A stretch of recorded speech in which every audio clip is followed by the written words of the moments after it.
Subscribe now. EU Debates. We are aiming for ambitious and comprehensive free trade agreement. Also, according to the WTO standards, these kind of agreements have to cover essentially all trade.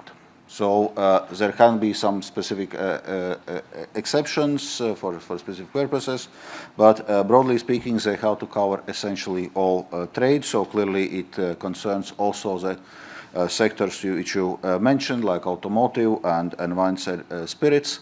Well, we are not, now in position to start specifically negotiating these tariffs versus those tariffs.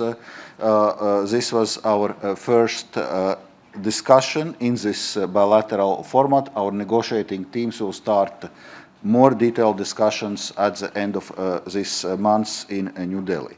So this is the work which is still in front of us.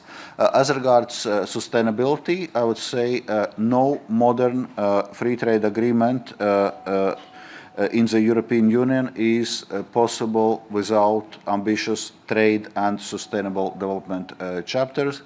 So trade and sustainable development chapters typically cover issues related to climate and broader environment, human rights, labor rights, for example, issues related to ratification and implementation of fundamental conventions of International Labour Organization, and a range of other issues. But once again, this is something which we will need to discuss.